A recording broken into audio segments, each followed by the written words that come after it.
Tahun politik ini tentu kita harus menyiapkan orang-orang Melayu terbaik untuk kita siapkan menjadi pemimpin.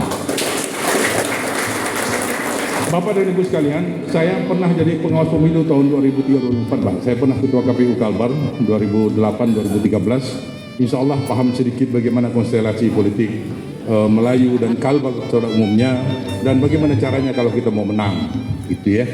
Tentu kuncinya tentu harus bersatu, tak ada pilihan lain. Ketapang sudah membuktikan 3 kali pilkada ini kita tidak bisa memenangkan itu karena kita tak bisa bersatu. Provinsi kita bisa memenangkan itu karena pada pilkada tahun 2018 yang lalu kita bisa bersatu dengan mengusung satu pasangan calon saja.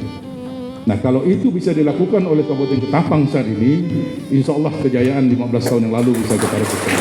Allahu Akbar. Saya ingin menjadi saksi sejarah ketika saya menjadi sekretaris umum MABM ini, hadir di antara salah satu dari orang yang ada di dalam ruangan ini. Insya Allah mudah-mudahan dia nanti menjadi pemimpin di Kabupaten Ketapang. Itu doa kita bersama.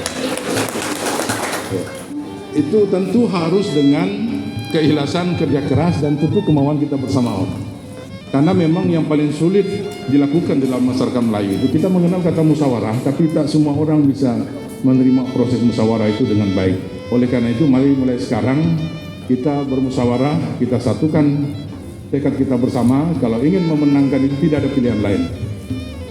Kalau kita terbelah maka ya kita akan lewat lagi untuk pilkada serentak tahun 2024 ini. Terus itu semua MABM ini harus menjadi tempat kita untuk berembuk, Pak.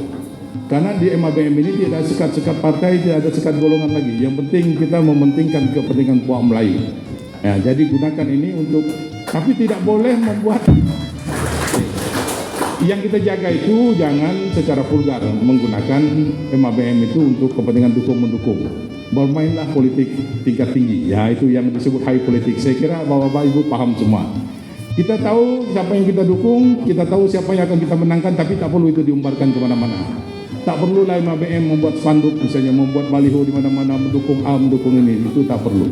Cukup orang-orang MABM itu tahu apa yang harus dilakukan. Itu saya, itu pesan saya. Karena memang sejak awal MABM itu dikatakan tidak berpolitik, tapi kita tidak boleh juga buta soal politik ini. Oleh karena itu sekali lagi, kalau nanti ada yang mau kita usung, mau kita jadi lakukan itu dengan politik tingkat tinggi. Nah, itu terjemah sendirilah masuk politik tingkat tinggi. Jadi Bapak dan Ibu sekalian, saya ingin sedikit menceritakan tentang apa yang dimaksud dengan pemimpin di dalam masyarakat Melayu itu, ya. Sedikit petuah dari orang-orang tua di dalam tunjuk ajar itu dikatakan begini bahwa yang dinamakan pemimpin itu didahulukan selangkah dan ditinggikan seranting. Itu yang pertama, prinsip pemimpin dalam masyarakat Melayu itu. Ungkapan didahulukan selangkah itu bermakna bahwa pemimpin diberikan tempat yang istimewa sehingga ia lebih didahulukan daripada rakyat. Ungkapan ditinggikan seranting ini memberikan penegasan bahwa perlunya memberikan tempat yang khusus kepada pemimpin. Pemberian tempat yang khusus kepada pemimpin menandakan bahwa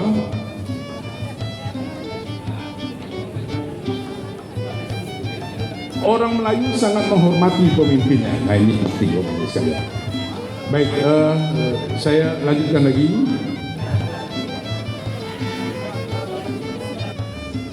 Dalam ungkapan lain dinyatakan bahwa pemimpin itu dituakan oleh orang banyak, dikemukakan oleh orang ramai.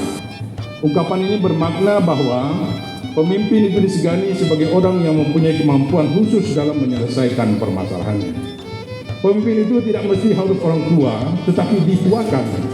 Kata dituakan menandakan bahwa pemimpin mesti menjadi contoh bagi masyarakat. Nah, itu dia.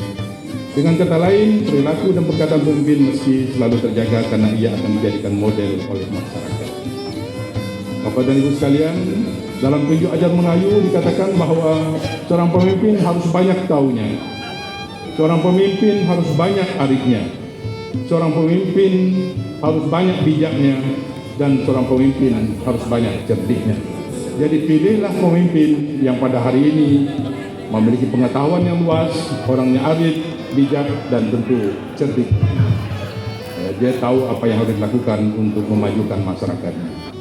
Bapak dan Ibu serta jajaran pengurus yang saya muliakan, Tentu banyak hal yang ingin saya sampaikan, tapi saya harus membatasi diri karena kita akan melakukan musyawarah khusus atau musyawarah rapat gabungan yang melibatkan seluruh jajaran pada hari ini untuk memilih ketua MABM definitif sebagai pengganti antar waktu dari almarhum Ketua MABM Haji Rustami dan yang telah wafat setahun yang lalu.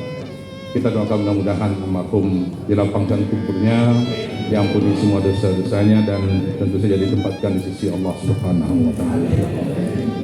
Beliau juga terus berbuat banyak untuk kepentingan MABM ini. Nah, terakhir, Bapak dan Ibu sekalian, karena kita ini sesama orang Melayu, saya harapkan musyawarah pada hari ini tak usahlah panjang lebar kita mendapatkan soal-soal yang tidak terlalu urgen. Yang kita pentingkan pada hari ini adalah kita memimpin, siapa yang memilih pemimpin, siapa yang akan menjadi penggerak utama, komandan atau tokoh yang kita tuakan tadi, yang saya maksud sebagai pemimpin di MABM ini. Nah, dengan posisi yang ada sekarang, saya kira di hati dan di benak Bapak dan Ibu, Bapak pengurus, jajaran pengurus MABM sudah tahu siapa yang harus dipilih.